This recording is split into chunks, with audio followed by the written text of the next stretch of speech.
আমরা রিসেন্টলি যেহেতু করলাম বিকাশের অ্যাড, তো প্রথমে আমি জানতাম না যে এটা নুহাশ হুমায়ুন করবে, প্রথমে হয়তো কে করবে জানতাম। তো যখন গেলাম, তবে আমার ধারণা ছিল যে সে ভালো কাজ করবে নুহাশ, কারণ ওর তো পেট কাটা শ দেখেছি, দেখে আমি খুবই মুগ্ধ যে এত ভালো কাজ। তারপরে একটা জিনগত ব্যাপার আছে, সেটাও আমি খুব করি যে মানে ওর এত পড়াশোনা।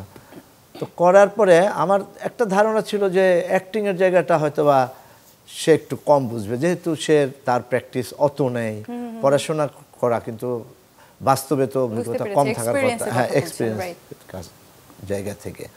কিন্তু যখন আমাদের শর্ট নেওয়া হলো এবং স্ক্রিপ্টগুলি 5টা স্ক্রিপ্ট ছিল চমৎকার, 5টাই সুন্দর, অর্থাৎ 2টা তো দেখাচ্ছে, আরও 3টা আছে। তো যখন মানে শ্যুট করলো এবং এত সিনসিয়ার, সকাল 6টায় গিয়ে সে বসে থাকতো সেটে, এবং আমাদের সান টু সান হতো একদম সারাক্ষণ, একটা শটেও সে মানে কথা বলতো না, চুপচাপ করতো। এবং আমি আসলে অভিভূত যে এত সুন্দর কাজ। আমার আনন্দের জায়গাটা হচ্ছে প্রথম যখন গেলাম তখন তো খুবই ভয় ছিল যে স্যার আমাকে, ফারুক ভাইকে, স্বাধীন ভাইকে পছন্দ করতেন মানুষ হিসেবে এবং অভিনেতা হিসেবে। আমাদেরকে কিন্তু স্যার দুভাবে পছন্দ করতেন, শুধু অভিনেতা হিসেবে না, আমাদেরকে স্যার মানুষ হিসেবেও পছন্দ করতেন। তো আমার ভয় ছিল যে আমাদের অভিনয় হুমায়ুন স্যার পছন্দ করেছেন, নুহাশ হুমায়ুন কি করবেন, এই আতঙ্কটা ছিল, প্রচণ্ড আতঙ্ক ছিল। আমি কিন্তু খুবই ভয়ে অভিনয় করছিলাম। তো যখন আমাদের মানে সিকোয়েন্স হবার মাঝখানে নুহাশ হুমায়ুন হাতে তালি দিয়ে একবার বলে ফেললেন যে আপনাদেরকে নিয়ে তো আমাকে অনেক বড় কাজ করতে হবে, সেটা ছিল আমার অনেক বড় উচ্ছ্বাস। এবং এখন আমরা স্বপ্ন দেখি ইনশাআল্লাহ আল্লাহ পাকের অশেষ রহমতে আমরা অবশ্যই অনেক ভালো কাজ করব। নুহাশ হুমায়ুন আমাদেরকে দিয়ে সে কাজ করাবেন। ফ্যান্টাস্টিক, এটা মনে হয় ঈদের আনন্দকে আরো বাড়িয়ে দিল। স্বাধীন ভাই, আপনার কাছ থেকে কিছু একটা শুনতে চাই ছোট্ট করে।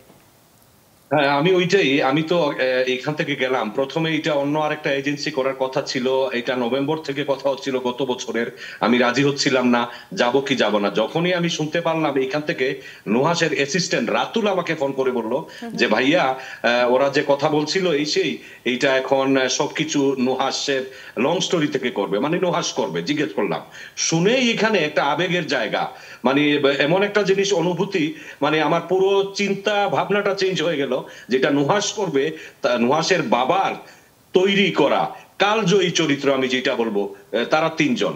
এটা মানুষ এত মিস করে মানুষ এই জিনিসটা, এই 3 জনকে নিয়ে নুহাশ করবে, এটা শুনেই আমি মানে অন্য ধরনের একটা অনুভূতি, ফিলিংস আমার ভিতরে আসলো। আর ফারুক ভাই যেটা বললেন যে পেট কাটা শো উনি দেখেছেন, আমিও পেট কাটা শো দেখেছি, আমি মুগ্ধ তার কাজ দেখে। সে অন্য লেভেলের কাজ করে, তার কাজের স্ট্যান্ডার্ড হচ্ছে গ্লোবাল চিন্তা ভাবনা, চিন্তাধারাটা, যে অডিয়েন্স হিসাবে সে গ্লোবালি চিন্তা করে, গল্পটা ওইভাবে ইয়ে করে। তো তারপরে গেলাম, যাওয়ার পরে ওই নুহাশের কারণেই আমার যাওয়াটা, যে অনেক দিন পরে আবার আমরা 3 জন একসাথে কাজ করব, এই তারা 3 জনকে নিয়ে কাজ করবে আর নুহাশ করবে, এটা আমার বিশ্বাস ছিল ভালো করবে। ঠিকই সে ভালো করলো। এজাজ ভাই যেটা বললেন, এক পর্যায়ে আমরা থার্ড ওয়ান যে সময় করছিলাম শুট, টাইটুই পড়া, সে উঠে এসে, এমনি উঠে না, ফোন হাতে নেয় না, আমরা প্রত্যেকদিন সেটে গিয়ে তাকে পেয়েছি। এটা বাংলাদেশে প্রথম আমি দেখেছি কোন ডিরেক্টর আর্টিস্ট যাওয়ার আগে সে সকাল ভোর 5:30 6টা থেকে সে বসা, সে শুটিং চলাকালীন সময়ে জোরে চিৎকার করে ফোনে কথা বলতেছে না, মেসেজ চালাচালি করতেছে না, ফোন ধারে কাছেই নাই, সে কাজের মধ্যে সে মগ্ন থাকে। সে এক পর্যায়ে ওই দিন আইসা বলল যে স্ট্রেইট, আমি ফারুক ভাই, এজাজ ভাই বসা ছিলাম, যে I am enjoying your chemistry and I am same time I am thinking something big. পরে যেটা বললো যে ছবি সে সিনেমা করবে।